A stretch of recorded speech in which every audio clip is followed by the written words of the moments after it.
Ladies and gentlemen, welcome to the first edition of the Eternal Backlog podcast. I'm Nomad and I'm here with Shady Armic. How's it going? It's all good in the hood. How about yourself? Hey.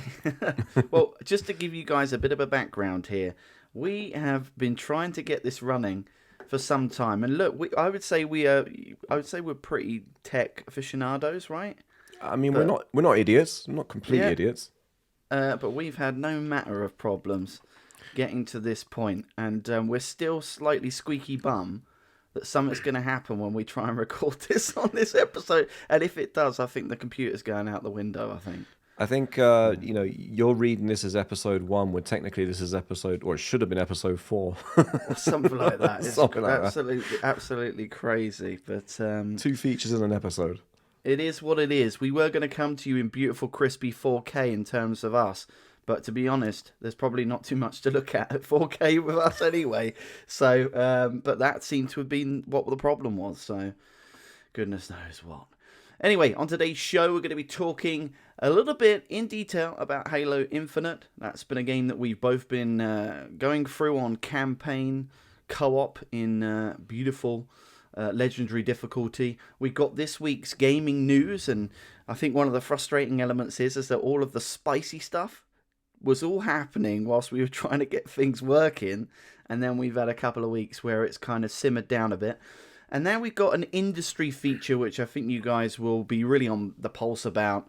Big story in the industry between PlayStation and Xbox at the moment. And we can get into the meat and bones around that. We're going to give you our recommended buy of the week. And I know, Shady, you've definitely been totally engrossed in a certain game that Phil Spencer absolutely loves, but we'll get onto that a little bit later. Yes. And then we've got a little evergreen segment. And we're going to give you our thoughts about the trends and predictions of video games in the next 5 years. There's some interesting traversal moments that are happening right now, which could play right into that. And we've also got a viewer question of the week for you guys. And we'd love to see you get involved. And I also believe we've got a poll. So if you are on Spotify do polls now. So we'll be giving you a poll to get involved on Spotify. That's right. If you've got a podcast app, you might have your favourite. It might be Apple. But why not give Spotify a try? As long as you're not using Deezer or something like that. Deezer, Stitcher, and was it iHeartRadio was one of them? Yeah. I don't know. Podbean, or the old school ones. Oh God, the El Clasicos. Whatever works. See, if you've got an old iOS 4 device that only works Winamp. with those. Oh, I love Winamp. Winamp was amazing, wasn't it? What is really it? was. It really whips the llama's ass. Anyway, just to give you guys a brief overview of what's this podcast about. Well, every episode we've got a particular focus on a specific game, and that's to give you guys an opportunity to go back and taste some of these other episodes. So it's not always, it's just the news and then everything's throwaway of every episode. It gives you a great chance to go back and check some other games out. And the name speaks for itself, right? Eternal Backlog, because both of us and a lot of gamers out there have huge backlogs of games that they haven't got round to. And we really wanted to focus on that, because it's not always about in the moment, what's on the pulse, absolutely everything that's coming out in this moment. I don't know when I'm going to play Dragon's Dogma 2, to be honest with you. And that's like the hottest game that's come out right now. So we hope that you'll enjoy the moose-bouche of selection of games that we've got coming up throughout the weeks and months. So I think we got to start. I don't necessarily want to go Halo Infinite straight away. Let's get the lubrication going. I mean, in terms of getting warmed up here, we've got to talk about the industry feature. We've got to talk about the industry feature and the fact that this week we've obviously had the leak of Microsoft's direction. We were wondering what Microsoft were doing. We were like, are they going to do a mid-gen refresh?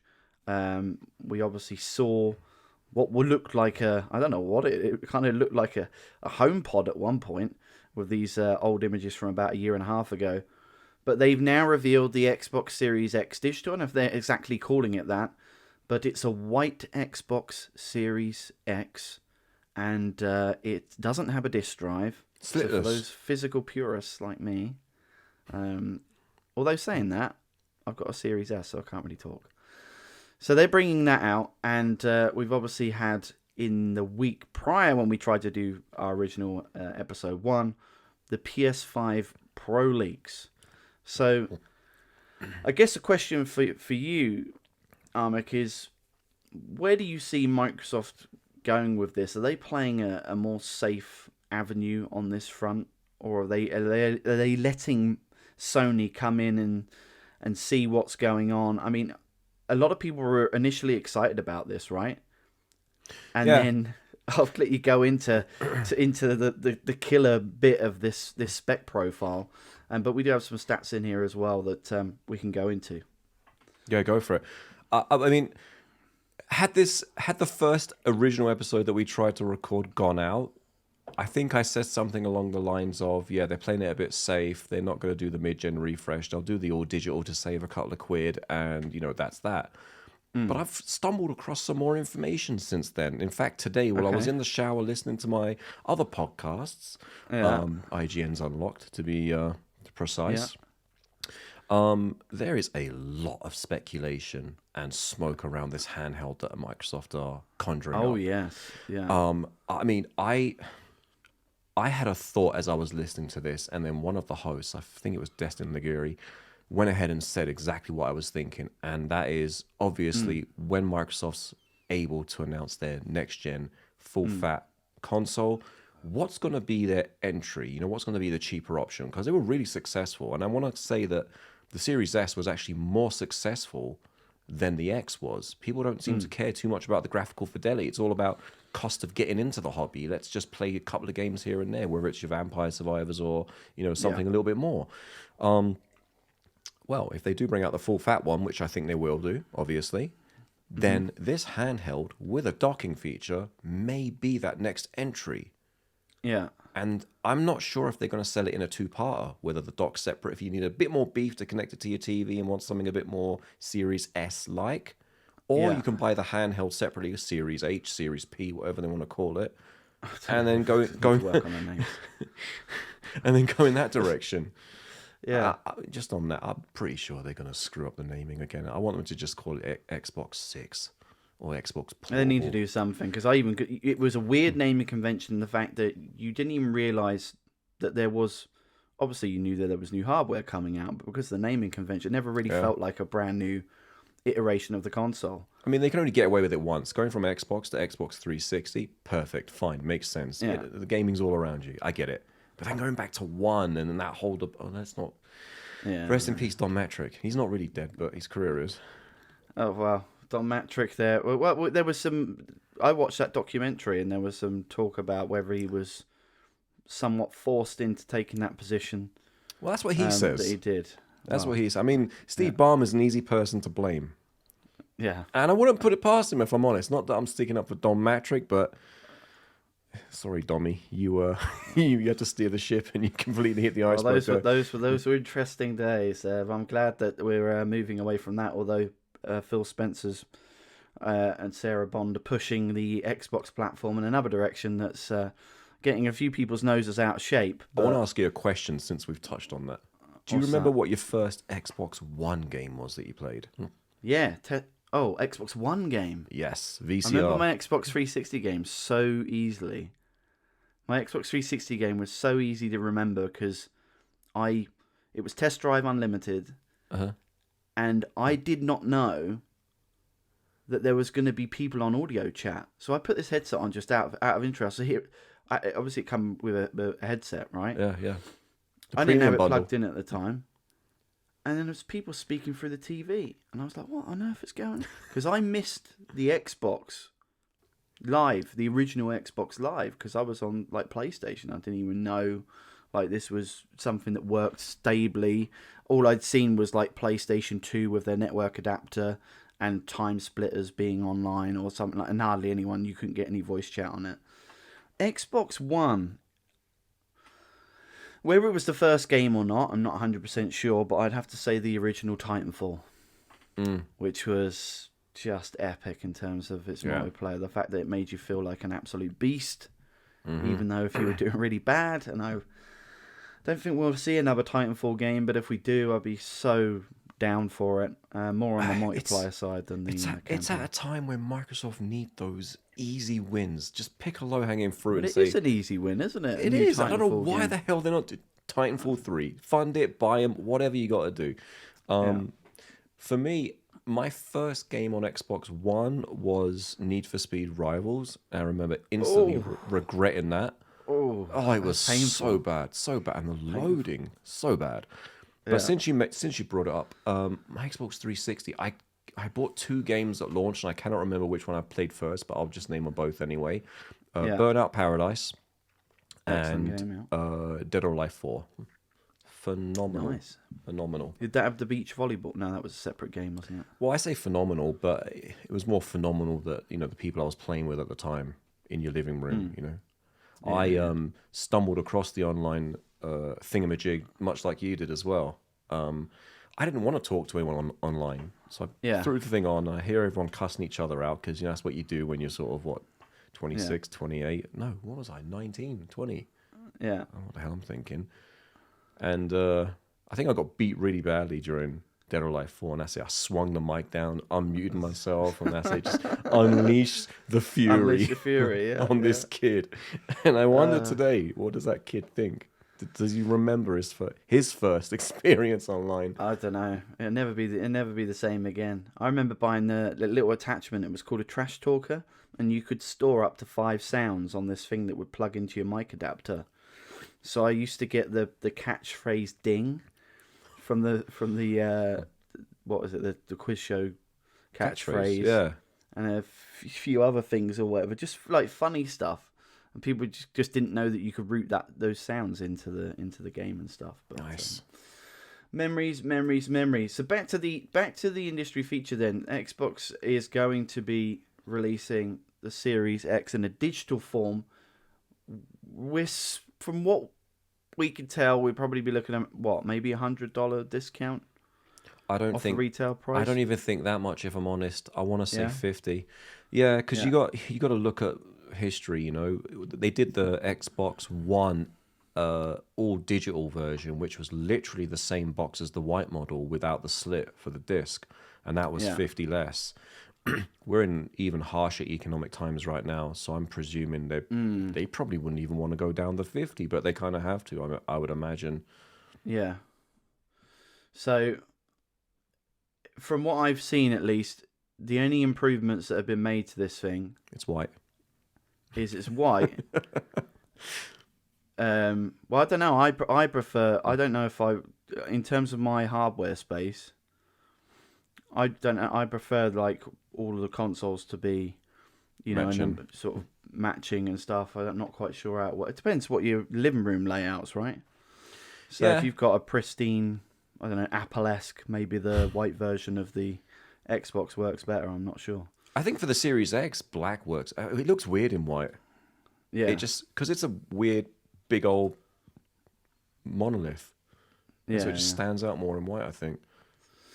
So the actual improvements, rather than the changes to the visuals of the console themselves, is allegedly an improved heatsink. So I don't know whether it goes any more beyond that. But are you talking about the 360 or the Series X? This is apparently the Series X has got an improved heatsink on it. So. Was there a heatsink issue? I thought the cooling was phenomenal on this.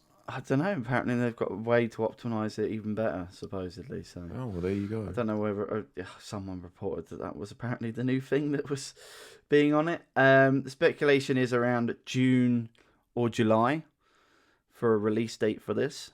I'd be interested to see whether that actually happens. But although Sarah Bond was caught on camera, well, I say caught on camera, she posted it on X. On a proper studio, as if there was going to be some type of announcement update. Now, it could have easily have been a video to her internal employees after all of the restructuring that's been happening there. Maybe it was an internal message to the people at Microsoft themselves, but she was on a set. But it's not the type of thing you share with the public, though, if it was an internal message, was it? What, the new Series X digital? No, I mean, is- like if you're making a video to address your internal employees, you Yeah. wouldn't share a screen cap on your Twitter and say, "Oh, guess what? We're talking about something," would you? It's just a weird. Yeah, It's a weird flex. I guess not. Yeah. So It's a weird maybe flex. there is something coming down the pipe, whether it'll find its way on Xbox Y or anything like that. But I'm sure we'll find out in due course. And of course, sorry, carry on. I can just imagine that this is the welcome to Xbox onboarding video that she's been recording. I don't know. But just a reminder then that it might seem a little bit underwhelming on the surface that Microsoft deciding to do this versus PlayStation, who seems to be going down their Pro line. But Sarah Bond, obviously, on that PR 25-minute podcast after the announcement of some of their games going on third-party platforms, she did say at the end of this year we're going to find out what the new hardware is for the next generation for Xbox. Biggest technological leap ever is the quote that she said. But I feel like they've got to say that every bloody generation is the biggest leap. It's like Apple saying, "This is the most powerful iPhone we've ever made." It's like, well, of course it is. You can't sell the same one. Well, it can, but it wouldn't go down well. They've got their next 10 phones probably already lined up. Oh, it's all roadmapped years in advance. Yeah. Exactly. So on that front then, PlayStation, on the other hand, are going down the Pro line. And, I mean, I've looked at these specs, and I think, interestingly enough, for me, it was the Digital Foundry video where they came out and said, look, because we originally speculated, it was like, is this the reason why Sony are doing this? Is pretty much down to the fact that they see that GTA 6 is coming down the pipe. They know that game will sell like hotcakes, and they want to bring out some hardware that's going to get people really excited to just buy something in the meantime that they know they're going to get the best experience on it, because GTA 6 has got no confirmed plans for PC at the moment. Yeah. But the thing was that 60 frames per second, Digital Foundry have pretty much said you can forget it. Yeah, what was it they were saying? They predicted, I think, based on current chipsets that AMD are working on, and it's really going to be somewhere within the 10-15 percentile improvement on the CPU side of things. GPU, obviously, there's I think it was like a 45-55% improvement. Yeah. But it's your CPU that's really the thing that generates the frames, that feeds those pixels to the GPU. So, for people who are in the know, a bit techie, follow the news, look around, do their research, they're going to know that. But at the end of the day, marketing's the thing that's going to win, isn't it? If you can say that, oh, we've got a new console, it's 4 times more powerful than the previous one, oh, that's all it's going to take. Oh, yeah, there we go. True. I'm going to get GTA 6 on the best running thing. And I'm even going to go as far as saying, well, even if this wasn't a Pro model and it's their next generation, I mean, GTA 6 running at 60 FPS is a tall order. You're not going to get that for a... They're going to be... You think the GTA 5 run was bad? Oh, this is going to be a 20-year run. GTA Online has got a lot of life left in it. I don't know. 33.5 teraflops is what this is being confirmed at. 2 to 3 times ray tracing, 4 in some instances, if that's what you really care about. I'm getting to the point. I don't. Apart from that thingy Halibut game that I saw the other day, Harold Halibut, I was like, oh, do you know what? I really appreciate that super high graphical fidelity for that type of game, because it just changed the whole angle for it. But open world games and all that lot, I'm not all that bothered about making sure that every single leaf that's on a tree is shadowed on the floor in absolute accuracy, depending on where the sun is in the sky. Oh, Digital Foundry are though.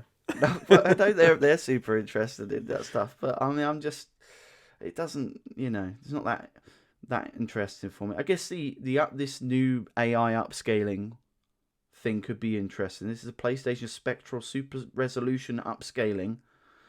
Bit of a mouthful, but that's I guess their own proprietary version of something that Nvidia does similarly, right? Yeah, well, on the PC side, Nvidia does DLSS, and it works wonders. You can really hit those 4K 120 with a decent level of ray tracing, even in demanding games like Cyberpunk, and it does relatively well. People really want that. And on the AMD side, you've got your FSR. And it is in Xbox and PlayStation, but it is interesting that they're going with their own proprietary stuff, considering that AMD make PS5 chips as well. So Yeah. I'm keen to see how that's going to turn out, because you've got to remember as well, during the PS5 run-up, there was no mention of Dolby Audio. They decided to go with Tempest 3D Audio. Mark Cerny's, I don't know if he invented it, but it was something proprietary that only Sony are doing. And I almost want to say, I don't know if it's better or not. I've not measured the success of that or the technology, but I can guarantee you it's just cheaper on licensing. They haven't got to pay that Dolby tax. I think that's really what it's about. Well, even the users have got to pay that Dolby tax. I mean, that's scandalous. Well, that's how Dolby. This is they've got to make corporate money, America, isn't it? But it's like they're bolting on everything, isn't it? It's like you've got to pay. Everything's a bolt on now these days. You know, remember when Twitter you didn't have to pay for reach? My God. Now, don't get me started on that. Remember when you can get X game? Premium and get bots and bots and bots following you every week. Yeah, you're looking for what is it? You're looking for grandmas in your area. I'll stop there. Unbelievable. So support for resolutions up to 8K is going to be planned in a future SDK version. It's got custom machine learning architecture. It's got an AI accelerator supporting 300 tops of 8-bit computate. I have no idea what that is, so I'm not going to go any further into that. But that for me was the kicker. I think I saw the sentiment online. The sentiment online for me felt like, okay. I was super excited about this when it was originally came out, and then when Digital Foundry came out and said, look, this isn't the jump you think it is. It kind of tempered, or at least the hardcore gamers, it tempered their expectations. And I think for a lot of them, they were like, do I really want to upgrade to that much, or should I just wait? But like you say, when it comes down to the marketing, you might have someone who just goes, oh, you know what, let's just do it. So it's going to be interesting from Sony. And I think one of the other interesting aspects is on the supply chain side, because Nintendo have already said that they've delayed the Switch 2 because they're going to make sure that they've got the supply to meet the demand. Mm-hmm. Sony may find themselves in a similar type of situation. I don't know what their inventory's like, but it's one of those things that it's far easier for Microsoft to come out with a digital version of a Series X. Yeah, well, Microsoft played a bit dirty as well this time round, because historically, it's always been PlayStation with the majority of the stock and the inventory, but they signed, I don't know how many units it was with the manufacturing, with the process line. So they got first dibs on all the APUs, all of the inventory, and then Sony were like, crap, we've got to wait until Microsoft's run is up. And that's when Sony made that announcement, a few years back, like, okay, PlayStations are everywhere now.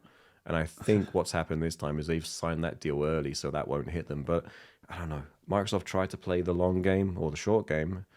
And even with everything that happened, Sony seemed to have, what are they still bearing them at 3-1 at the moment? Something like that, yeah. Yeah. And it's all down to the marketing. That's all it is. And it's down to the marketing. Well, some of the games. In Microsoft's case, games. Some of the games, but the marketing makes a huge difference. And it's the marketing over here in the UK for Xbox is non-existent. I don't know what it's like in America. You would not even know an Xbox is out there. I haven't seen an advert on the telly in God knows how long. I'm seeing 10 on a Saturday, 3 p.m. kickoff for the football because Sony decided to sponsor the FIFA game. So they've got 10 ads of FIFA with their logo showing up within a 90-minute period. And it's these little game collaborations that they're doing. For your average layman, perhaps they might look at this and go, oh, maybe it's best on PlayStation because they put their badge on it. This is the biggest problem for me with Xbox is this whole marketing piece. And they've got an amazing product in Game Pass. There's no ads for Game Pass. I'm not seeing any visible ads.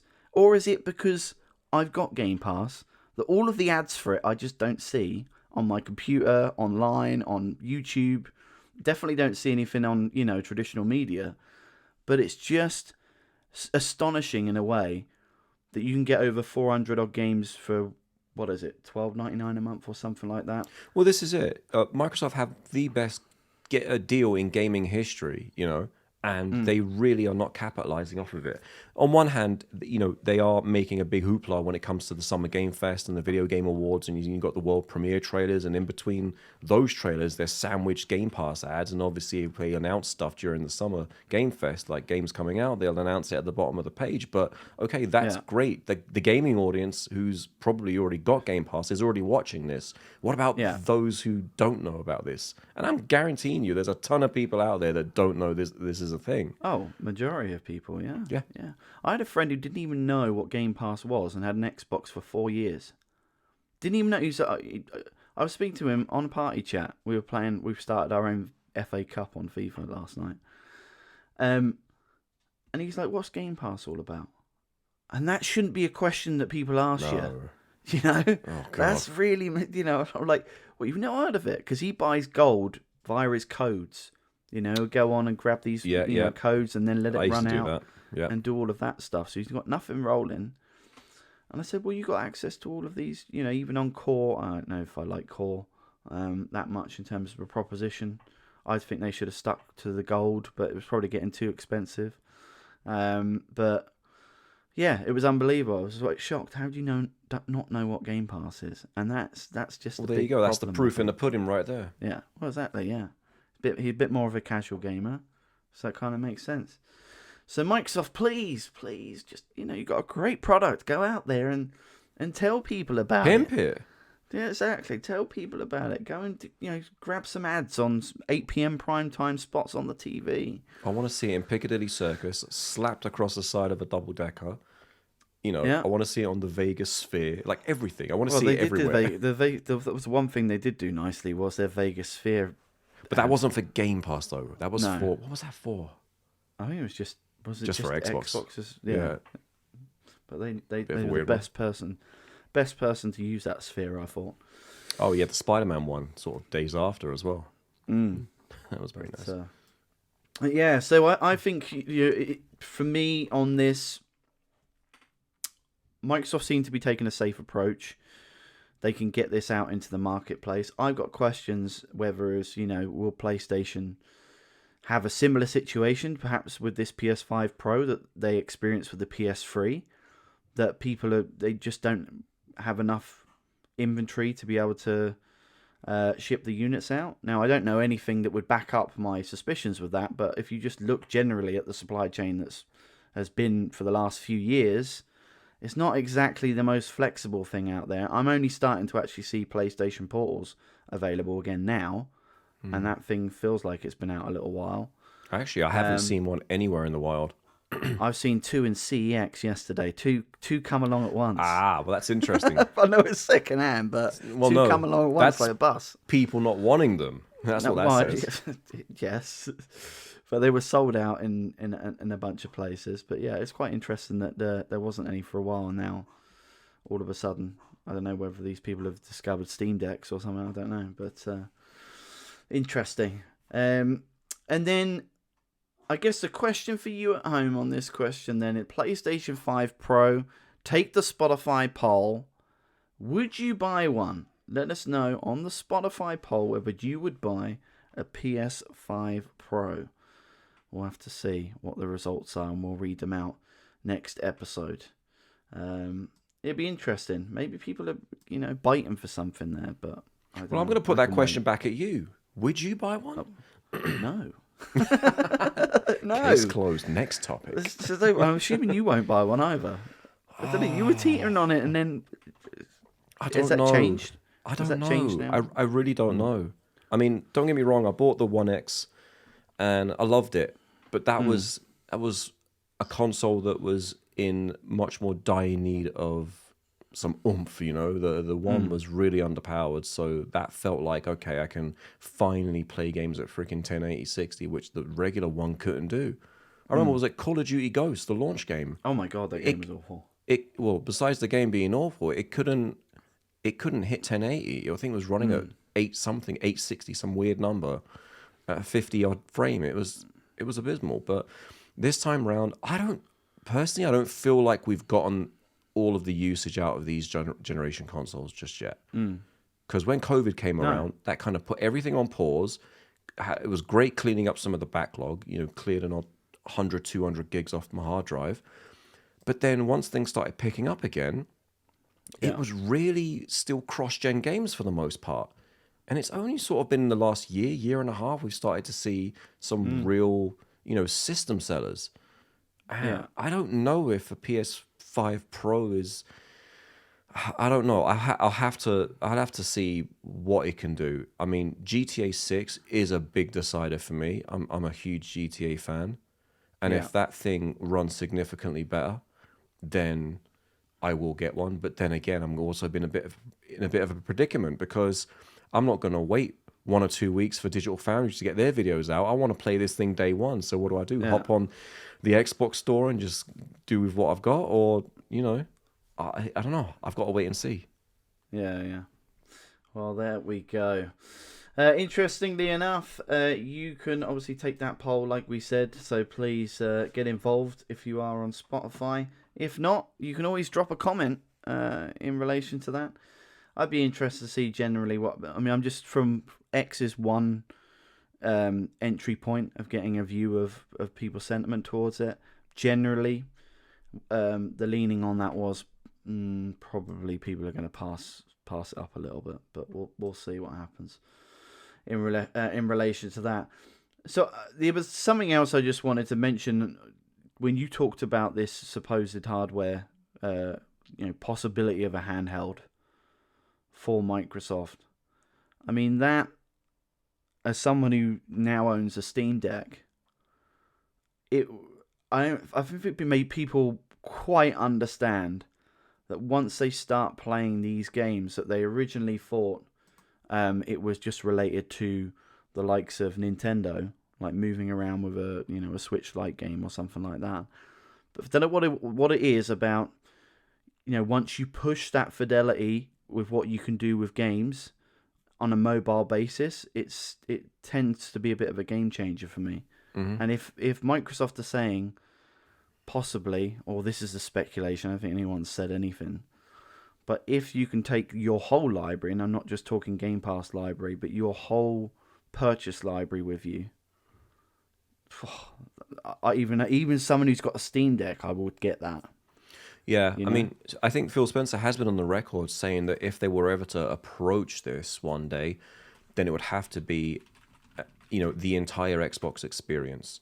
When I turn on my portable, I want to see my home screen. I want to see it synced up with all my apps, my tiles, the colors, everything I've got going on. I want it to be a seamless experience. The only thing I'm worried about, and this has bitten Microsoft before, is we know from a developer standpoint that they have an agreement, right? So if a developer wants to release a game on Xbox, they have to release them for X and S, and they have to maintain feature parity, right? And that's what caused this whole Baldur's Gate 3 debacle, because obviously you want to release one of the biggest games of the year, if not game of the year. It was game of the year, wasn't it? Yeah. But obviously they couldn't do the split screen co-op because Series S just wasn't up to the task. So that was the first time that Microsoft broke or allowed them to circumvent that agreement. I wonder how that's going to work from a dev perspective. If you want to release a game on the Xbox platform, are they now forced to make a really stripped down version of that game for the handheld? That's what worries me. You don't want to put too much pressure on the devs, and then they start cutting corners to ship this thing out, and then you end up in another Baldur's Gate 3 situation. And you're not even the leading platform to be making these kinds of pushes. Do you know what I mean? If you're PlayStation, you're in a prime spot to say, oh, we own the market, you do this or you don't get on our platform. Microsoft really has to be careful with this. You don't want to piss developers off, but you want to bring them along and, encourage them. So I don't know. And then the way my brain starts thinking is, okay, well, how's Xbox going to push this out the gate? Are they going to do a backwards compat kind of announcement and say, well, everything you've already got and own works already? Do you know what I mean? There's some secret source in the OS that does it. We know from some of the back compat patches they've been doing, that's not going to be the case because, yes, there was some OpenGL stuff. They could up the resolution and the frame rates and stuff, but some of the more custom engines, it wasn't possible. That's why you don't have everything on back compat. So I'm really curious to see from a dev perspective how this is going to work. Yeah. I don't know whether it's something to do. I'm not that technically minded, but I don't know if some of it's to do with like downscaling some of this down to the to the screen size to compensate. Yeah. I mean, it'll definitely I free up a lot still of don't resource. think the dock thing. I think they should just do They should have their main base unit and a handheld. I don't see the point of doing this handheld dock thing, to be honest. But Well, I'm gonna go one step further. You got your Series X, and instead of the S, come next generation, you got your handheld. And if you've got both, USB-C, baby. Straight to the console. Straight to console. Yeah. I don't know. We'll see what happens in that regard, but there's definitely been an absolute handheld revival that's happened over the last 12 to 18 months. So it's little surprise that there's talk about something. But until it comes from the horse's mouth, it remains nothing more than speculation at this point. So we shall see. We shall see. Now, we've completed a game recently together, which is the main, I guess, game for the show. And in between us playing, starting the new title that we've been going through, and the title that we could have originally kicked off, which was Redfall. We've can we go into that briefly first? Yeah, let's do it. Let's go. So, the developers behind Redfall has been teasing for the last several weeks, maybe even more, about something new coming to Redfall. Something new arriving to Redfall, and they've been using these little static screenshots, and it's been going on for weeks and weeks and weeks.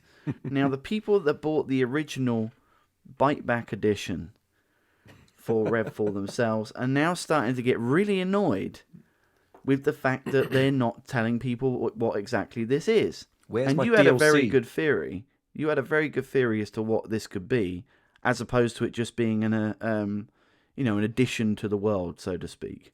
Yeah, I think it's a bit of both, to be honest. I definitely think that they do owe the customers of Bite Back an expansion. That's exactly what they paid for. But I also think they're going to tie it in with some bug fixes, quality of life improvements. But one thing that really irked me about Redfall is that I could not travel between, and I'm going to spoil it because if you haven't played it by now, then that's on you. The fact that you couldn't travel to and from the maps was really annoying. So as an achievement hunter, I wanted to go through the game. Okay, I've mopped everything, done all the main missions, and go back and mop things up. So naturally, I'm looking for the portal back to the main map, and I couldn't get there. And looked up on Reddit and a bunch of websites, and of course, oh no, we don't do that. I was like, hang on a second. Of all the things that went, new campaign, all the things that went wrong with this game, you would have thought that that's the one thing you could do, but apparently not. So I'm hoping. I mean, one of the static screenshots was a portal looking warp zoney thing. So I'm hoping. We'll see, but they also promised in that Bite Back edition was brand new characters being brought to the game, and we've not seen anything in relation to that. So I don't know. Just come out with it. They've just got to come out with what is it. Let people know, because at the moment you look at the comments section on X. Every time they release one of these images, and people are just getting annoyed now. It's like, just come out with it. When is something happening? The longer you take, the less people are going to care. And I can tell you, a lot of people don't care already. I think Redfall is in a bit of a legal hell as well, because technically speaking, because they've sold an edition based on some future-based content, they know that the game's dead and buried, but legally they're obliged to fulfill their contractual agreement to those customers. So it's a really crappy place to be. I don't know. So imagine working on a game that no one likes. And the people I think some people like. I mean, look, I quite enjoyed the first 10 hours of it. Yeah, and then the last 10 hours of it, I couldn't wait for it to be done. Yeah, there was still a large number of bugs that just wouldn't go away. Yeah, absolutely. But the environment was cool. I really enjoyed the environment. I think that's the thing that stood out for me the most. The whole main-esque environment, the colors, the navigation, the traversing of the map. There were some highlights. I think the combat could have been a lot better, sure.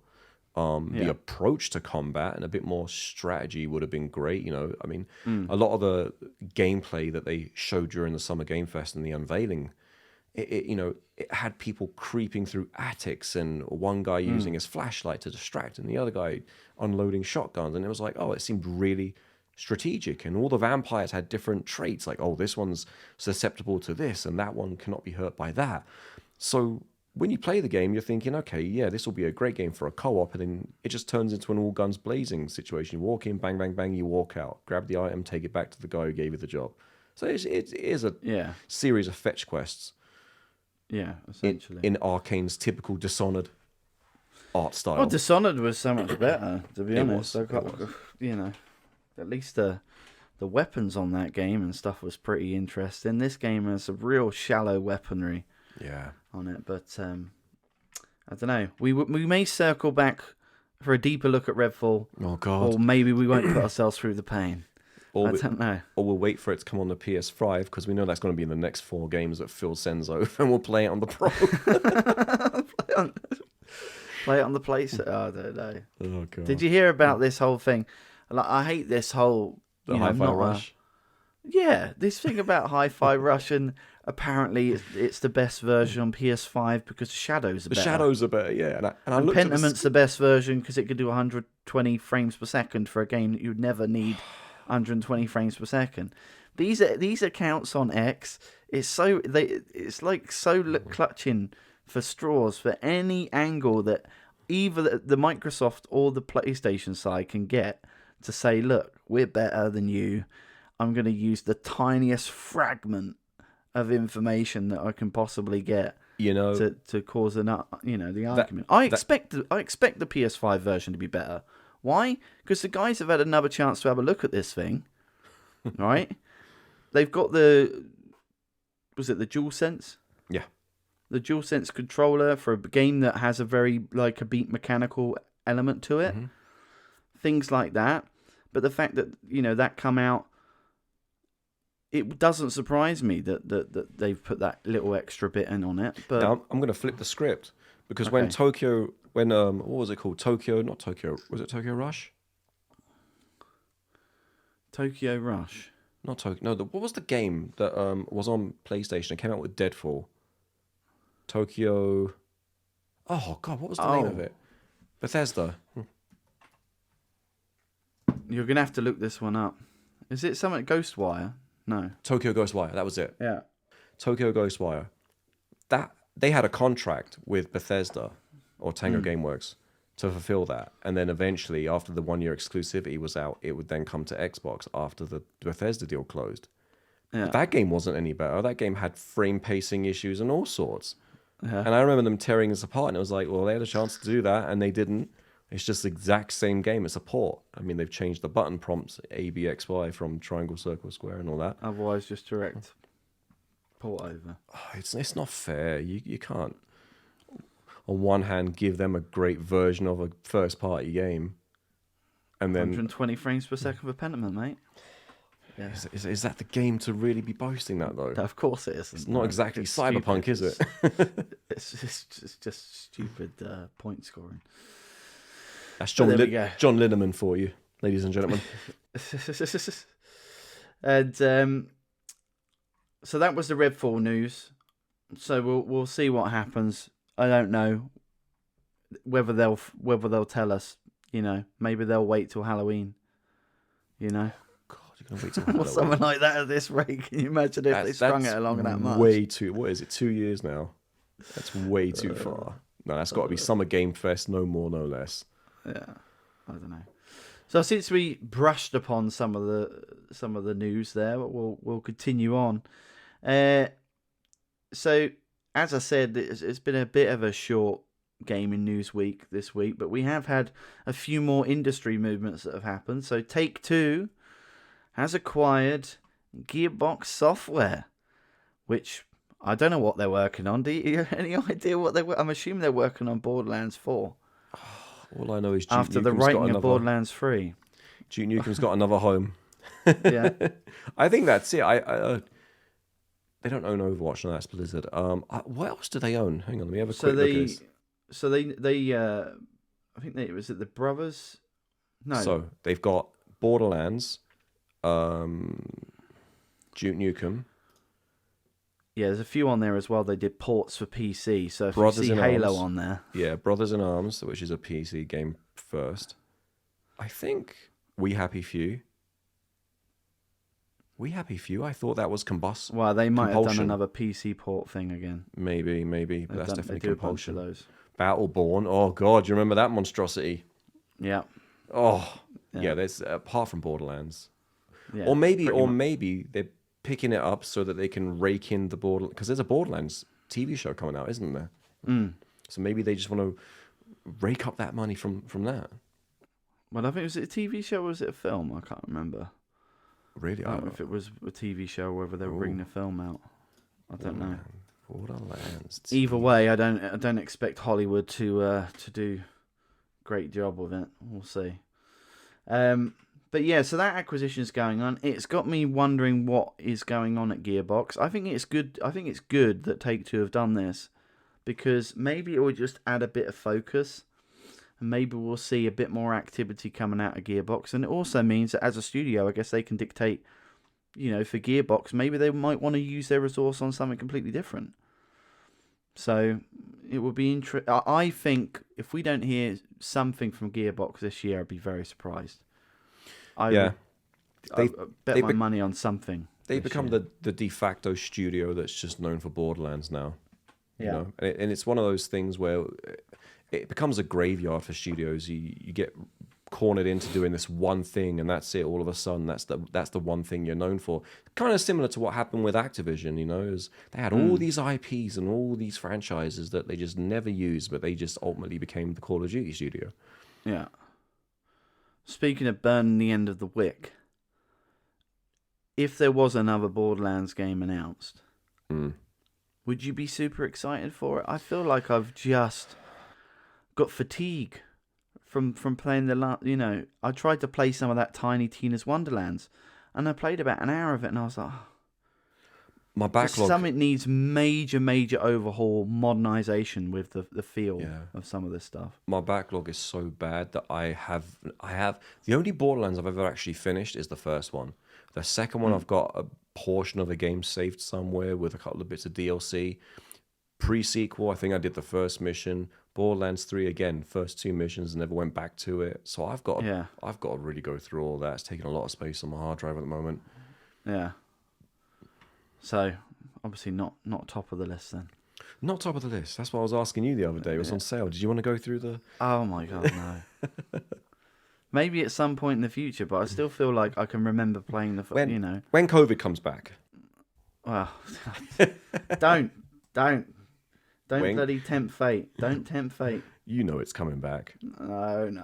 They got a ton of Pfizer. There you go. You've ruined. That's it. You've hit the keyword now. We're screwed. Monetization gone. Algorithms going nuts. Algorithm has been botched. So that's the Take-Two news. We've got this is amazing breaking news. Most interesting piece of news in the whole wide world, ladies and gentlemen. Breaking news. There's mouse and keyboard support for xCloud on Xbox for select games. So it really has been a dry news week. And then there's one last piece of news, and it's obviously the layoffs that have been happening. It's continued to reverberate around, and this time at Sega. Over 200 employees have been laid off at Sega, and I think they've even decided to decouple Relic Entertainment, who's working on Company Heroes, and they're now becoming an indie studio. I guess the larger question I have from a Sega perspective, I mean, they've got a bit of a statement out here saying the following. The business environment surrounding consumer area, especially in the European region, has been rapidly changing, including reactionary decline from the stay-at-home demand in COVID-19, i.e. stimulus money, or the additional money that people had at the time, and home demand and COVID-19, the economic downturn due to inflation, and the profitability has been lowered. Obviously, people are finding it harder to survive with all this inflationary pressure, and they're feeling essentially. Well, I won't read the rest of the statement, but that's what they're putting a lot of this down to. The question I have, though, I was really excited about Sega doing this whole reboot thing with some of these original classic games. And I wonder now, does this mean that they're either going to trim that down a bit, or whether they're going to trim everything else outside of that and just focus on those potential reboots of games like Crazy Taxi, Jet Set Radio, things like that? For some strange reason or another, I don't think this is going to impact that. This is, Sega's second resurgence, really. The initiative they've got going on where they're just rebooting everything, and there's still a chunk of games we don't know about that they're planning to announce soon. Yeah. I think they're just cleaning up house, to be honest. I'd be honest with you, I didn't even know Sega had more than 200 employees. Yeah. With the way they've been kind of, resting on their laurels the past decade. It'll be interesting. I'm actually really looking forward to pretty much everything they've announced in terms of the remakes. Yeah. I'd be definitely up for the Crazy Taxi thing. Oh, Crazy Taxi, Streets of Rage, Golden Axe, Jet Set. Yeah. Was a new Virtua Fighter included in that? That's been a rumor for years, and I think they're saving the best for last. Yeah, they know that that's the one that people are waiting for. I mean, we're in a fighting resurgence renaissance at the moment. We've got everything coming out, so. I mean, we just had Eddie Gordo announced for Tekken 8 yesterday. Oh, really? Oh, yeah, he's back. Was he not in? He wasn't in there by he default? He wasn't in the launch roster from Free. I remember you saying he wasn't in the launch roster, but he looks like freaking. What's the character in Black Panther? Killmonger, the baddie. He looks just like him. He's got short hair. He's got. I don't know. I don't think they've done justice to the character, to be honest. I really like the Tekken 3 design, but such is life. Well, we shall see. So that is the news. Like I said, super short this episode, and we'll see what comes down the pipe. We've had a really interesting start to this year, though. It's just a little unfortunate that things have kind of quietened down a bit, but I'm sure it will rev up once again. So let's get into Halo Infinite. Let's talk a little bit about our experience with that game. Master Chief, obviously back for another iteration of the series, and it was the Halo game that tried to redefine itself with this open world environment, and as with every single Halo game, there's always something that releases with some sort of issue. Going back from the very original with Bungie to even what's happening at 343. What was your general thoughts of Halo Infinite? And I guess for people that have not dipped their toes into this game yet, what's the most unique aspects, and what's your what was something that compared to previous Halo games that you thought this did differently and perhaps even better than the previous titles? I mean, I think the big selling point really is two things. It's the open world nature and it's the grapple hook. Those are two things that typically have not been seen in a Halo game, and so it really does change the way you play the game.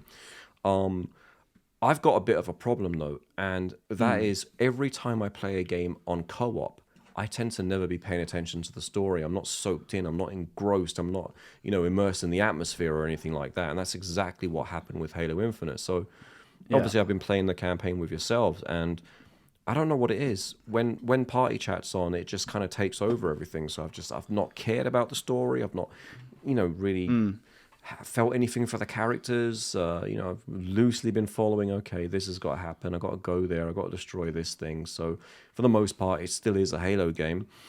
But it isn't without its flaws and its bugs. And my God, there are still a lot of bugs, which is really tough to admit, considering they put this game on the people at home apart from the people that obviously are listening on audio, but for those that are seeing the video of this, they've probably seen by now 300 Master Chiefs spinning in the air and all of this other random stuff that happens with the game. Grenades stuck in the middle of the air, not exploding. All sorts of stuff that you would think for such a game, notoriety of the series, that they would patch. That they would go in and patch that. And bearing in mind how long this game has been out since we went through it, there's been no interest in them patching any of that stuff. Well, it's not the money maker. The multiplayer. Well, I know, but they've got to stop doing. They've got to stop. These developers have got to stop doing this. That's it. Treating online co-op like a secondary, like a second-class citizen, so to speak. It's just... You get one of those guys on the hot seat, and the first thing they'll say is, we've got the telemetry data. We know exactly how many people are playing campaign, and it's just you yourselves. It's just you two playing at the moment, so it's not worth getting a team together to fix the damn thing. Which is sad. It's unfortunate. But, eventually when Phil sends that over to PlayStation, they'll probably fix it during that port anyway. So. No, they ain't going to go and do that. They ain't going to. Don't get people excited. That ain't ever going to happen. You're never going to see Master Chief on PlayStation. You heard it here first. Episode 1. Okay. No, you're not. It's speculation. It's BS alert. No. I definitely see more games going over. That's for sure. Yeah, same. I think, but in terms of because now that we've gone through Infinite, I've practically finished every Halo game and on Legendary as well because I do like that challenge and I like the achievements you get for that. Was this your first Halo game you've played, or is it? No, I've played Halo 1. I don't think I played Halo 2 campaign. Played through Halo 3 campaign. Played ODST. Played Halo 4. Missed Halo 5. Don't know why. I think I just kind of got fatigued. Like you say about the story, this game is too sci-fi. It goes into the realm of sci-fi storylines that I disengage. And that's why, and especially when you start going into the lore, and I think maybe if someone went and read the books or whatever that they'd get more of a, more of an introspective look at it. But for me, it's... I find it difficult to care about the story, whereas something like Gears of War is a lot more accessible for me, and that's just me. That's just a personal thing. It's not criticism against the game. No, I get it because I'm the exact same. Follow it. I'm the exact same with fantasy. I've never played an Elder Scrolls game, and I love Fallout, which Elder Scrolls is exactly the same as Fallout nowadays. It's just a different skin. Yeah. So I've got Skyrim. It's in my pile of shame. Is it in your pile of not done? I have 2 games that are so embarrassing that I haven't played, and that's Skyrim and Witcher 3. I've got them both. Witcher 3. I bought them, not Game Pass. I've got them. Yeah. I love Bethesda. I love Fallout. I love Cyberpunk and CD Projekt. But fantasy's hard for me, man. I got to just bite the bullet one day and just jump in. Well, The Witcher 3 is absolutely sublime. I haven't finished it yet, but I've done 100 all hours. I keep hearing. Yeah, it is just a very special game. But, well, cause since we segued to that is the viewer question of this episode, ladies and gentlemen. What game are you most guilty of keeping in your backlog? Let us know. You can drop your comments all over TikTok, all over YouTube, all over social media platforms that this content drops on. Even Spotify's got comments now. Huh? Exactly. Would you believe it? I don't think that many people use it, but it indeed does. So what game are you most guilty of keeping in your backlog? Let us know, and we're going to read some of the best comments on the next episode. I'm super interested to see what that is, because when it comes to games, I mean, you just mentioned 2 right there. Big mega hitter games, revered as being some of the best games ever made. 10s. And, I'm similar. I've got a couple of similar games. I'm going to go for 2 here, ladies and gentlemen. Cyberpunk, I haven't done. Well, I've done about 5 hours. Cyberpunk is in my backlog. But I tell you, all of the series of the Rocksteady Batman games, I've not played a single one. I've not played a single one. See, Cyberpunk, you can kind of be forgiven about that. They had the whole, it wasn't finished controversy, and it's not an old game, it's a couple of years, but Rocksteady. Oof, that's Yeah. a Arkham Asylum, Arkham City, Arkham Knight. And this Arkham Knight one's the one I'm super excited to finally get around to playing as well. Nah, it's for me. It's Arkham City. Knight, I Yeah. think. The third one, the third everything kind of, apart from Halo 3. But the third of everything, whether it's a movie, Back to the Future 3, it just wasn't as good as 2, and Arkham Knight wasn't as good as... Or even Dark Knight Rises wasn't as good as The Dark Knight, so... Yeah. There you go. But that's 2 just off the top of my head, and trust me, with a game collection, digital game collection, that's in the 500 just on Xbox alone, there's probably some other ones in there as well, to be fair, but those are 2 that come off my head, the top of my head, that were just... I mean... Skyrim's in there anyway. Skyrim's in there as well. I've got that. I've had the Game of the Year edition or whatever it is.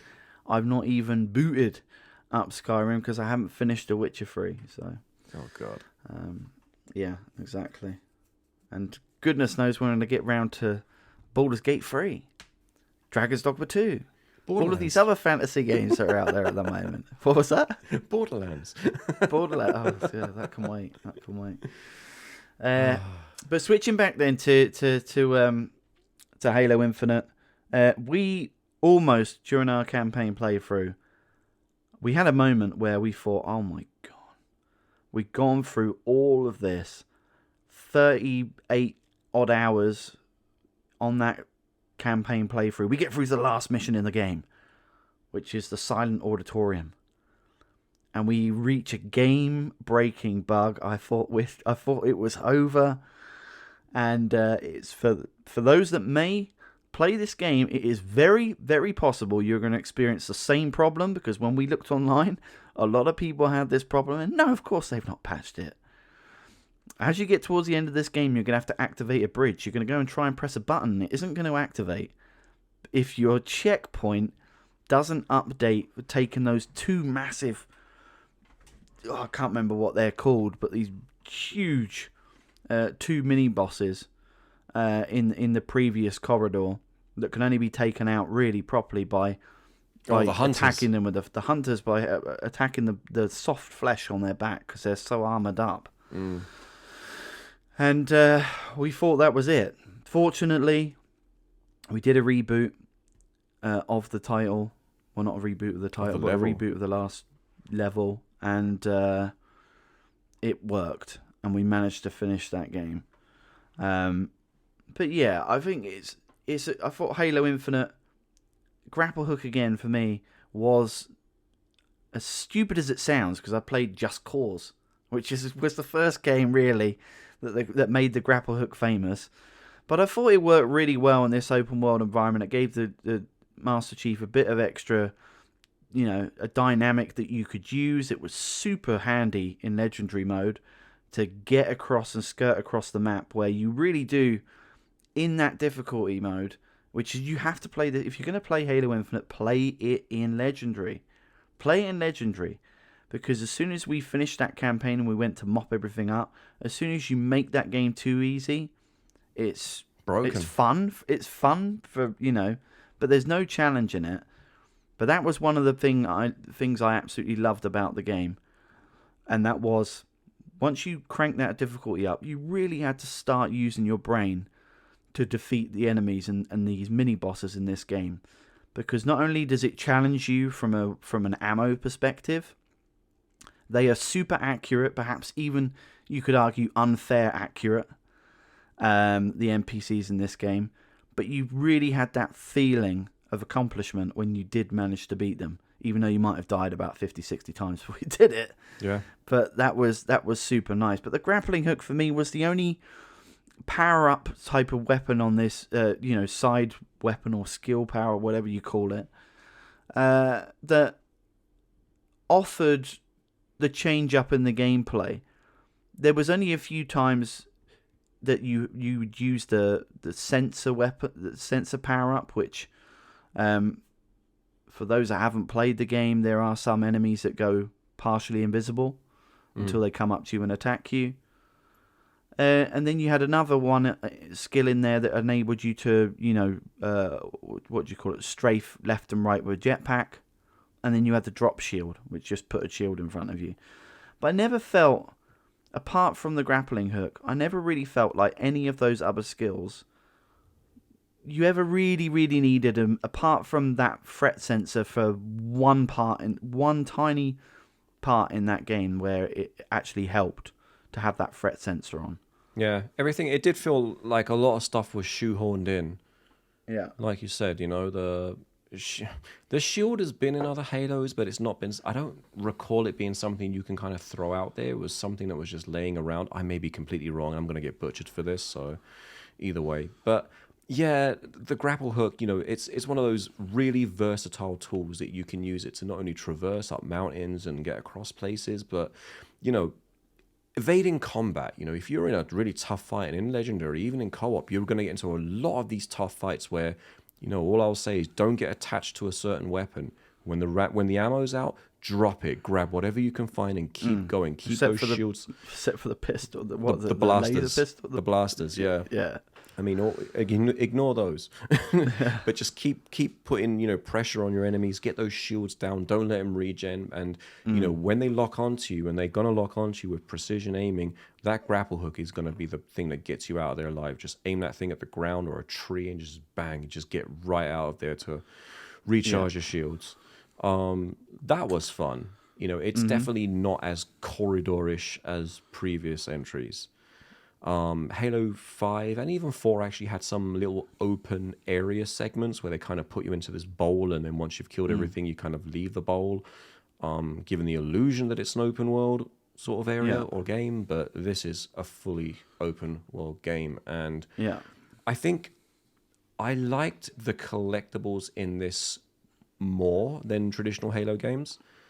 But that's not to say that this didn't have a ton of bugs as well, and mainly with the mini-map, the TAC map, because you got to use that TAC map to navigate, and when you clear out the fobs, it'll tell you that there's a bunch of collectibles in the area, so you go looking for these collectibles, you catch them, but the TAC map count doesn't update, so you don't know by the end of the game how many you've got.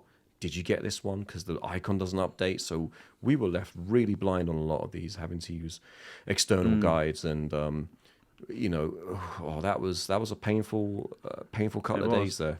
And we still haven't done skulls. The skulls, you've got to replay the levels. I know. Yeah. It's 100% that it's a lot of work involved. But yeah, you're right. Just these again. Just that lack of polish that really could have took the game up perhaps another score if they just, again, it's you see it time and time again with some of these developers. They bring this game out, it's a big package, it's got your multiplayer included, and then it's for some reason, the single player elements or the co-op campaigning elements that almost just gets the second rate treatment, and I don't like that. Yeah. But the game, I do like the variety of weapons in a Halo game. I always love that. And there's some wonderful weapons in this game. And by comparison to Redfall, they're wonderful weapons in this game. Some of my favourites, I don't know what your favourites are. Stalker rifle, obviously Covenant weapon. Really, really just a great all-time reliable type of weapon.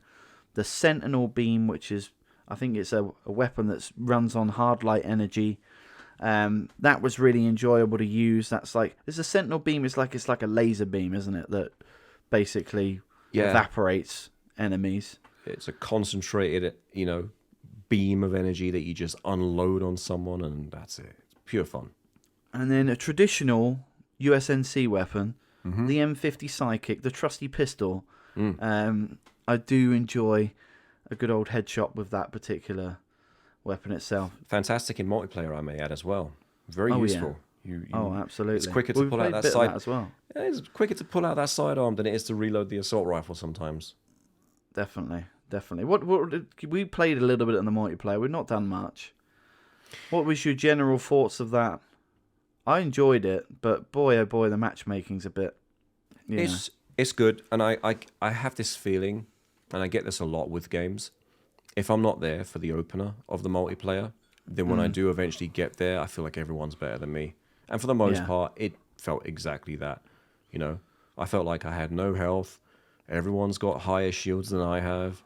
Two shots, I'm dead. I'm unloading whole clips and meleeing and grenading, and I'm hitting them. And then nothing's happening to them. So clearly there's something I don't know. I don't know if they got some special armor during the pre-order, or there was a limited event where they, got an item. I don't know. But it's just, that's the frustrating part. As far as I'm aware, there's no pay to win advantage. No, I know. I'm just venting. I'm just venting. It's probably me. I just suck. Yeah. Well, it's like with any of these games, you've really got to throw in tons of hours, and then eventually you tune it in, dial it in, and then you've got some people that just, what it's like. You've seen people fort building on Fortnite. I'm like, how on earth are you doing that so quickly? I mean, yeah. And then you got people air juggling, ridiculously doing this ridiculous air juggling on Rocket League. And you're like, that is the only game you play. You obviously don't play anything else. That is clearly the only game that you play. Yeah. And there are people that are like that. They'll play one game for a whole generation. Yeah. Just a shout out, I think, as well to these boss fights on the Halo Infinite campaign playthrough. My favourite was when the Pelican went down. Pelican's like your aerial vehicle that transports sort of majorly through the map. And interestingly enough, I just found that was my favourite boss fight. And it was the Hyperius and Tavarius boss fights where you have the two mini bosses you have to take on at once. And I think there was also a couple of what I would call, I think there might have even been like a chieftain or some of these higher armoured up people that felt like bosses themselves. But we really had to do some extreme work to get past that one, and we were using elevation, we were using all sorts of different tactics. Grapple hooks again. We were tempting one enemy over so another person could get some shots in. That was my favourite part, and that happened quite early. And I actually found the final boss fight in the game a little anticlimactic. Yeah. So, that in a nutshell was pretty much Halo Infinite. And I think one last thing to be said about it was the fact that, obviously, if you unlock all of these fob sites and you get this experience and you complete all of these side missions in the title, is where you start to unlock more weapons and vehicles. Well, one of the vehicles was actually, we were wondering, 30 plus hours into this game, when are we actually going to be able to fly around in this thing? Open world, surely there's an aerial vehicle. We were like, it's just not happening. There's nowhere to fly. And it wasn't until we completed the game that finally we got the Wasp. Yeah. And you could fly around in this, and it really did change things up. It made it a really enjoyable Especially experience. With the collectibles. Yeah, exactly, with the collectibles themselves. And then I found out that you could hijack the Banshee. And I didn't even realise you could just point your grappling hook at that thing. And hours and hours and hours earlier in the title, every time we were getting attacked on a bridge, we could have just grapple hooked it and took over it and piloted it. And it's just these little things like that could change someone's experience on a playthrough. Had I known that beforehand, that could have really made an interesting element happen there. But yeah, is what it is. But the only question remaining then is, where does this stack up in your list of Halo games? Look, I think some of this stuff is, it's always difficult with a modern title when you retrospectively look at a previous title. So I always hark back to like Halo 3 because that was on the 360. It was the memories for me of playing Halo 3. I did a lot of the multiplayer on it. Weren't that thinking about the campaign of the game, but my memory associated with the multiplayer always gives Halo 3 just a gloss to it. And I thought that the way that your mobility in that game, similar to what happened in the original Rainbow Six Vegas, that you kind of had to jump around to try and not get shot, as opposed to being able to sprint your way out of a problem. I've always got a bit of a soft spot towards Halo 3. That being said, and this is going to be controversial, or maybe not controversial, my favourite Halo campaign game is ODST. ODST was is my favourite one. And interestingly enough, that story I could actually follow and get on with it, which is really, really weird. Because that's not a game people necessarily, would think about. That's not an uncommon response. Is it not? No, universally, it's agreed that 3 is the best. 2 for the multiplayer. And ODST is phenomenal, and there needs to be another one. That's the general, consensus. Really? And I will practically, I will agree with you, although I'll throw another one in there. Halo Reach, really enjoyed that one. Story, manageable, could follow it. Multiplayer was great as well. Everything about it. It felt polished. It was on a great console at a great time. It's one of those things one of those events where the stars just had to align and everything did. Yeah. Great gaming memories. I just wish. Wow, I don't want to open up a can of worms by saying that I wish Xbox would buy back Bungie because PlayStation is saying that Bungie is a bit of a lost cause at the moment, and it's kind of a bad an investment gone wrong. That the rumors that I'm hearing at the moment. So, well, they added fucking hoverboards to Destiny. Did you see that? Yeah. Warframe had them for years, and then all of a sudden, Destiny, they brought them out in Destiny. That and we've got Marathon coming out as well, which was actually their first game on the Mac before they even designed Halo. So it's a complete reboot / remake, and I'll be keen to see how that one plays. Yeah, in good old Bungie fashion. But yeah, I think it's a fair assessment with Infinite. I enjoy. Yeah. I did enjoy it. And I think the multiplayer is pretty polished. I still love the Master Chief Collection, just for the fact that it feels like it's captured the essence of all of those classic maps in the way that you originally expect them to be played. But other than all the bugs and stuff, I quite enjoyed that. So that was the focus on Halo Infinite itself. Now, we're pretty much running towards the end of our episode here, but I wanted to just do a bit of a general prediction-y type thing, just to give you a bit of a taster in terms of what you feel is going to happen down the pipe in the next 5 years. I think it's really interesting where we're currently at. Clearly, there's some big oversweep, and AI is making its way. And I think might not be the whole reason behind some of these layoffs, but I can tell you now, I doubt these studios will grow back to the size they were before because of advancements that are happening in AI. So my question really is, what do you think is going to be the big gaming trend in the next 5 years? I forgot the name of it, but I saw something that Nvidia was doing a little while ago, a few months back. That conv.ai? Again, I don't know what the name of it was, but it's basically bridging the gap between you playing the game and interacting with NPCs. So, they had a really cool demo. It looked like the bar out of the Cyberpunk game, to be honest, but it wasn't. It was clearly built in respect of that, but you walk in the character and the bartender talks to you and you're like, hey, I need a job, and then you're interacting with this bartender verbally. You're not selecting from a selection of preset options on screen like a traditional Fallout or a Starfield or anything like that, but you're literally saying through your microphone, have you got any jobs for me?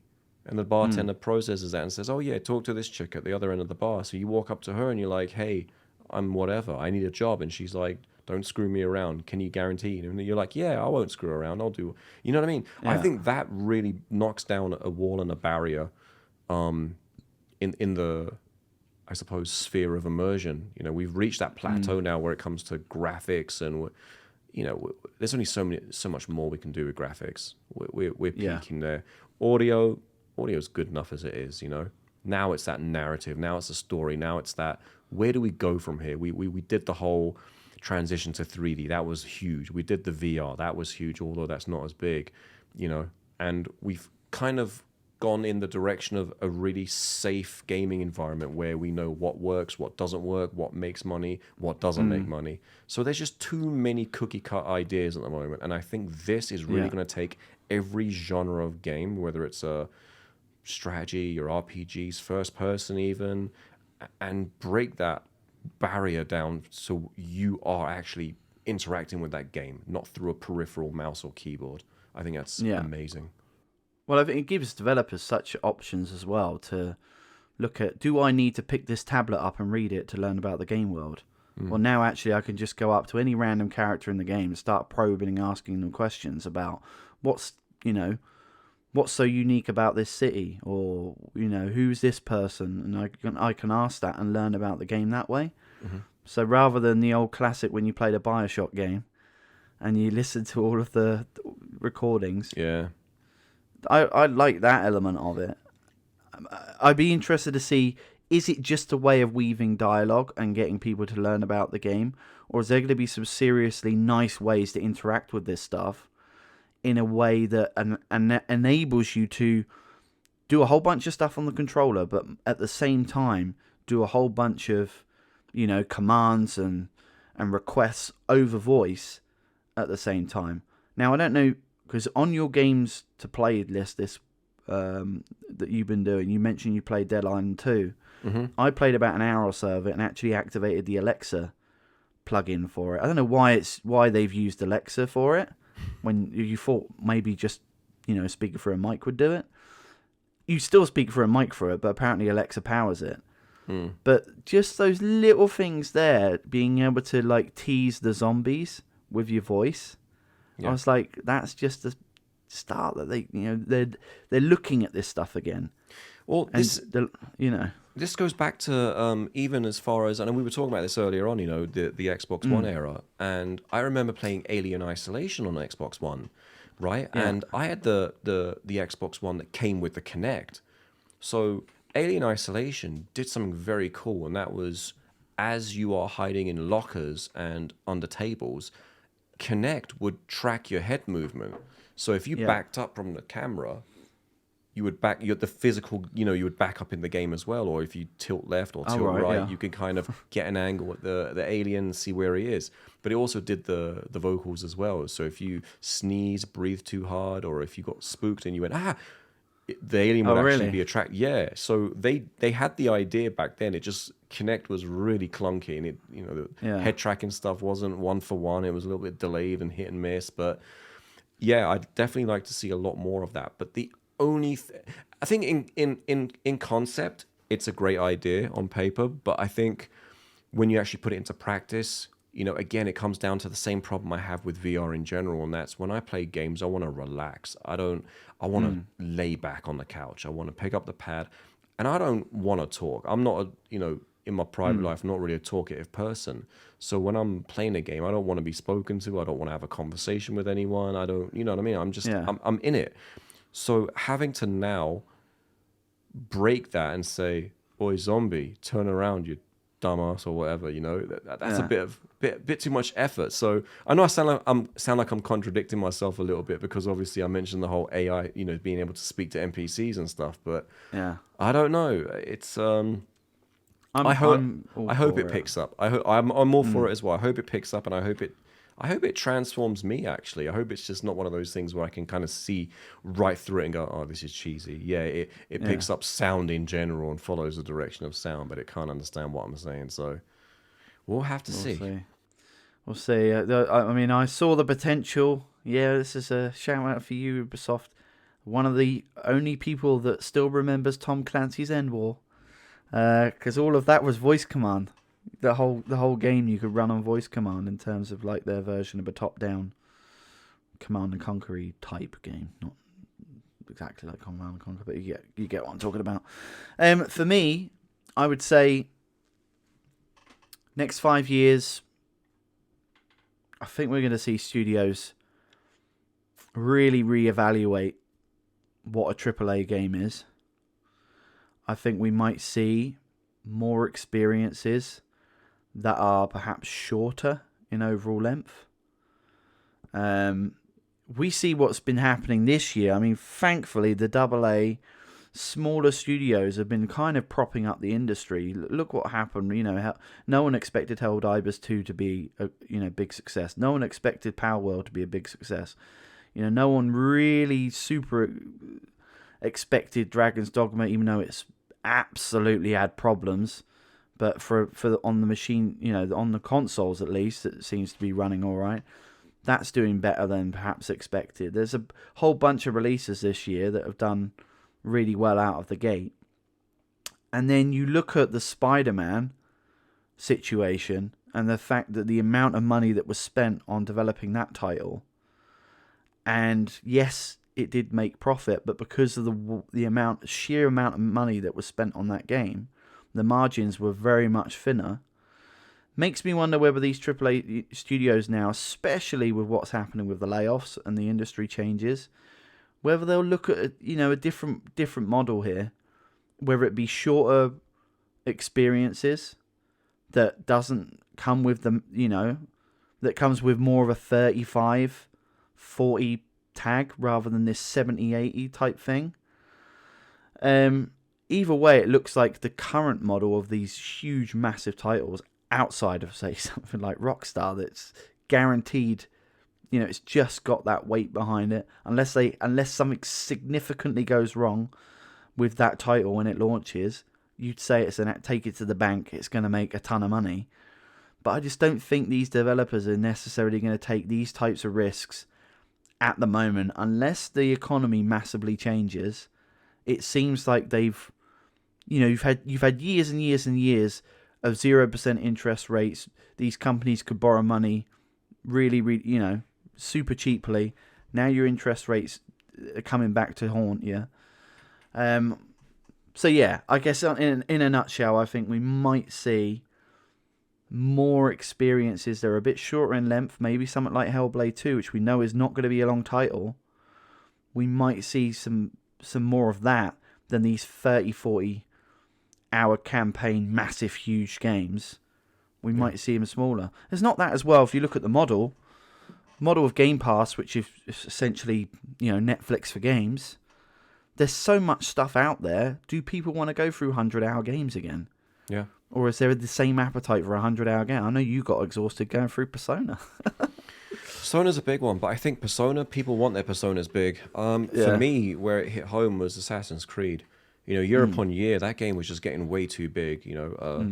Origins was kind of a soft reboot, and I loved it. Massive game, and then Odyssey was by far the biggest Assassin's game I've ever. Really? I had to do the DLC as well, and that was just hundreds of hours. Valhalla, I've not even been able to get through it. It's just so big, but they've actually trimmed it down in Mirage. So now it's a sort of 30-hour to 40-hour experience, depending on how many side missions you want to go through. And I'm all for it. At the end of the day, not only do you save time in your life, but you save hard drive space as well, which is a hot commodity nowadays. But so are they still sticking? I mean, it's been, you talk about filler. Last 10 hours of Redfall felt like filler for me. Mm-hmm. I would rather take a bit more of a respectable price tag and then just get rid of the filler in the game and say, look, I'd quite happily pay 35, 40 for something that gives me 10 hours of entertainment. I think that's fair market value. 10 hours for 40 odd quid. I mean, whereas this £70 game now, it's insane. Yeah, and then there's always a market for the smaller games, People change, life changes, people have kids, people move, Heaven forbid you have an accident one day and you can't, or you're bedbound or something. Life changes and it'll throw curveballs at you, but I'm not here to give you life advice. What I'll say is, there's games out there for everyone, whether you want them thick or thin.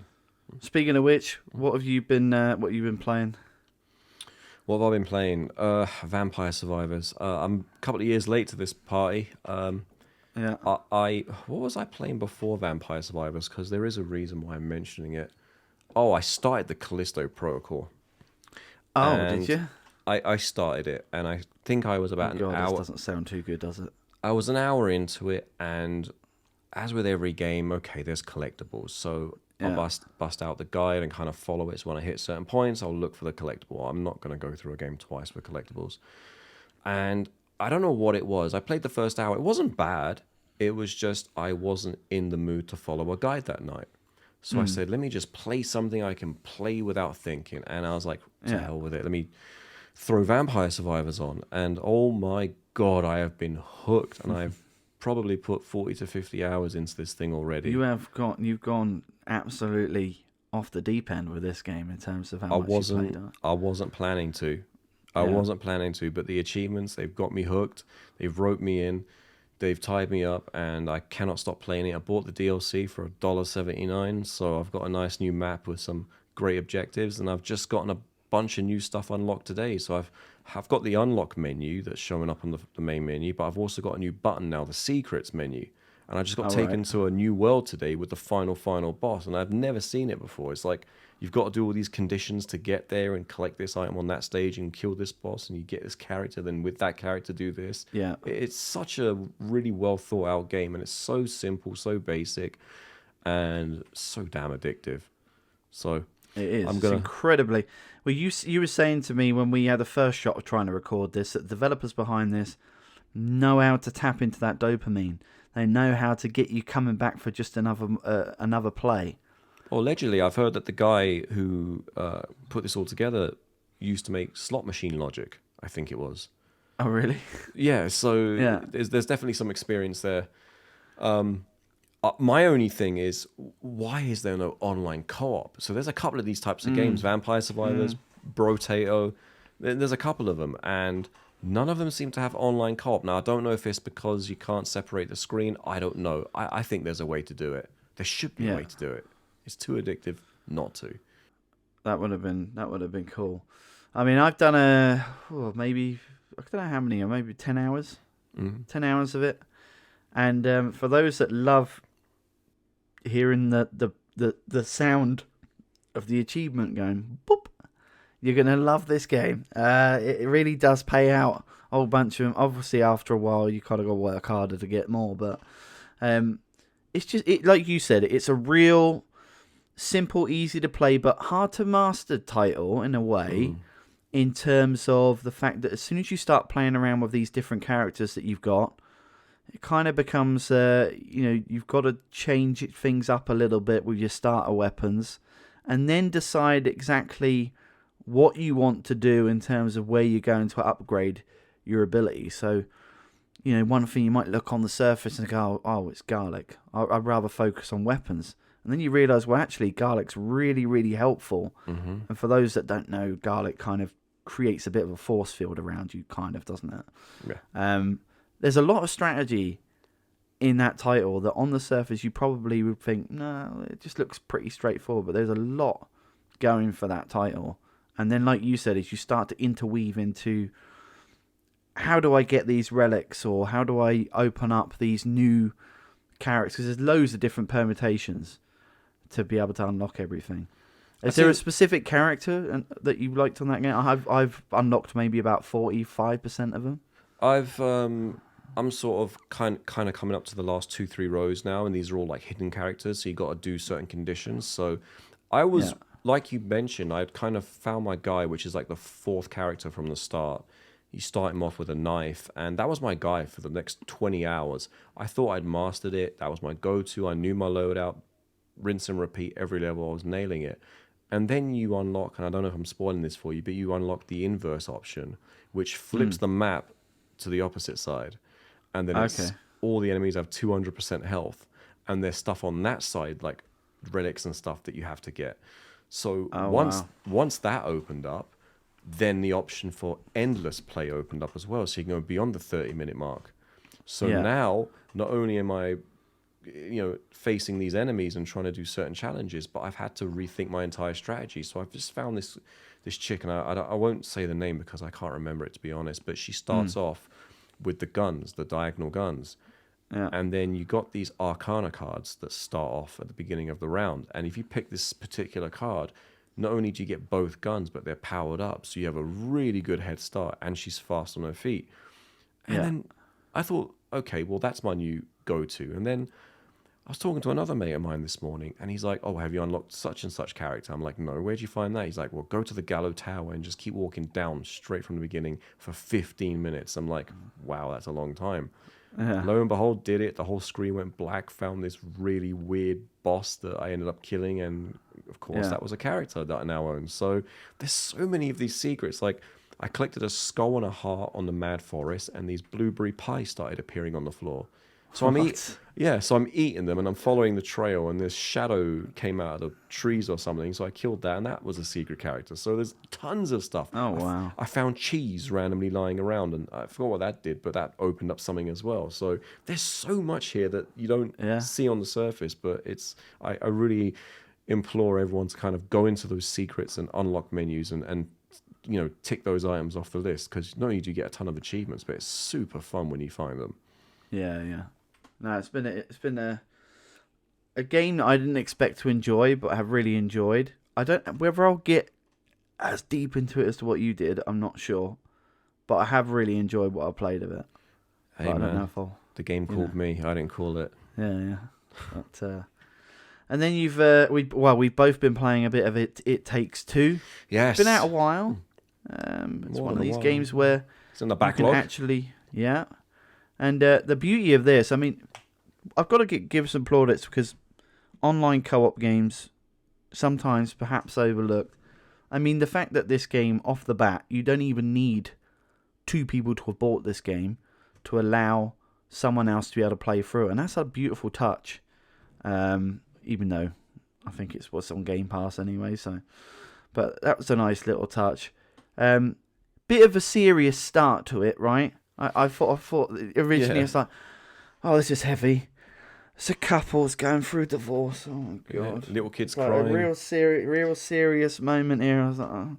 And then you start to you kind of knew where this thing was gonna go, and we're still going through it. We're only a few levels into it, but I've got to say, just some beautiful visuals in this game. I wish I could play it full screen. That's the only thing, and I know it's purposely designed to see what your teammate is doing, but I do wish that there was a bit more, that I could appreciate this game world in a full TV screen as well, because there's so much intricate detail. The best way to describe this for anyone that's listening is like Honey, I Shrunk the Kids meets a Lenore fabric softener advert. You're not because wrong. The characters used to look like the... Yeah, you're not wrong. I was like that in the beginning as well. Like, I really want this to be, full 16:9, but then there's a lot of puzzles, co-op puzzles at that, where you get split up and one's got to go left and the other's got to go right, and you've got to time these jumps and shooting certain targets and stuff like that. So once you hit those moments, I totally get why you get to see, your co-op partner's screen, because there was times where I'm like, okay, you see that thing on the left of your screen, shoot that orange thing, now go to the right and stand there. So it's like you can really, it's help desk support, Yeah. in video game format. Yeah. So Well, it's kind of recreating the aspects that you could only really achieve on a couch co-op, but you're actually doing it online now, because it's giving you that view of the other person. yeah.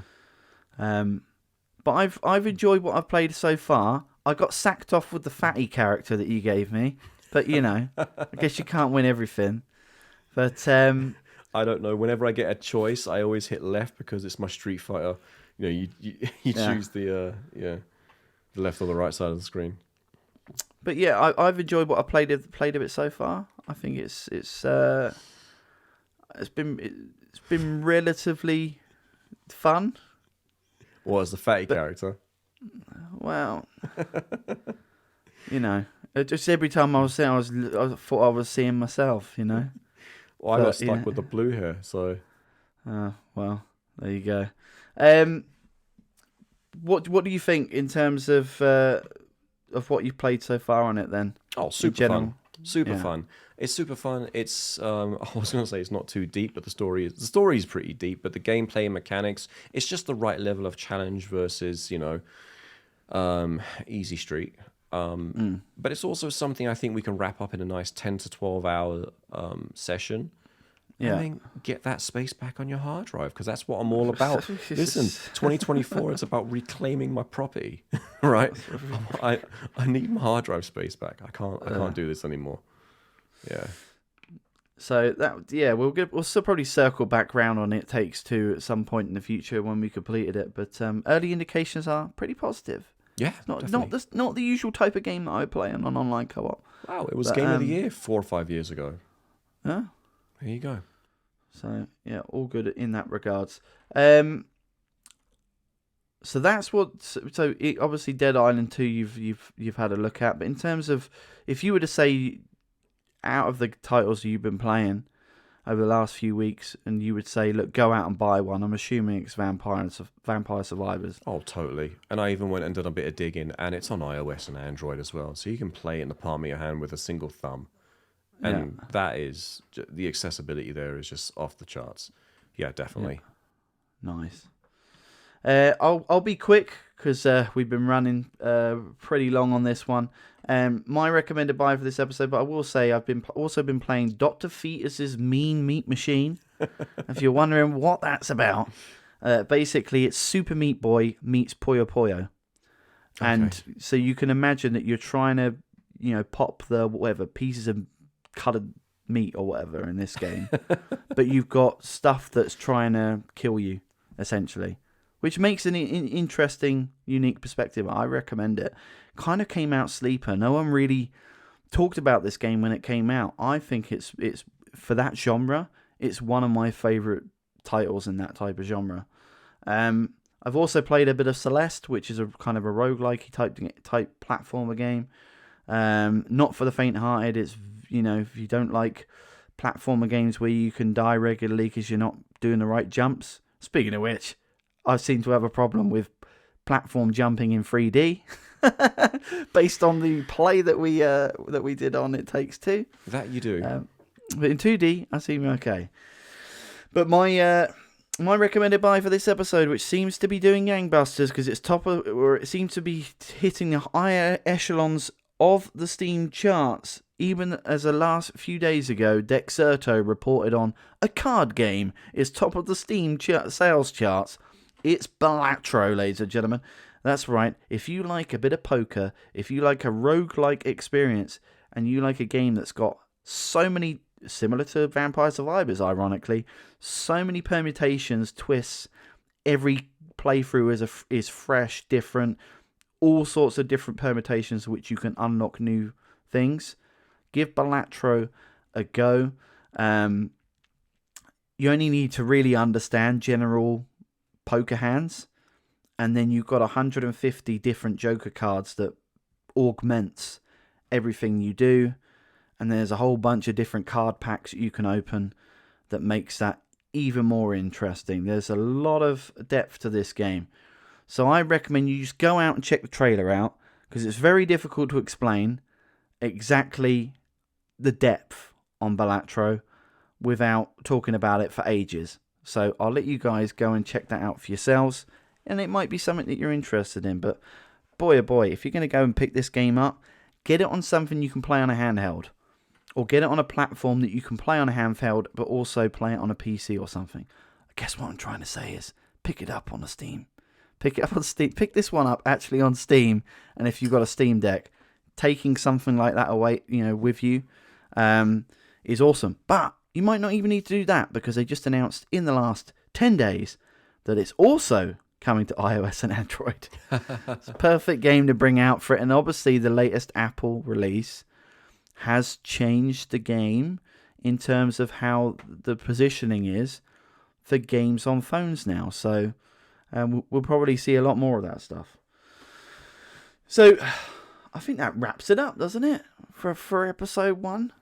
I think that's it in a nutshell. We've nailed it. We've not had any technical issues this time, which is definitely a plus. Absolutely, and we're still obviously trying to fine tune the format here, which probably take a number of episodes to kind of absolutely get that and fine tune it. But thank you very much, ladies and gentlemen, for listening to the show. For those of you who are still there, remember you can get involved in 2 things this week. Viewer question of the week again. What game are you most guilty of keeping in your backlog? Please let us know. We will get back on the next episode and read some of those comments out. And then, for those again that just happen to be on Spotify, you can take polls. We want to know whether you are interested in getting a PS5 Pro. From the team at Eternal Backlog, thanks very much for listening, guys, and we shall catch you next episode. Ciao for now.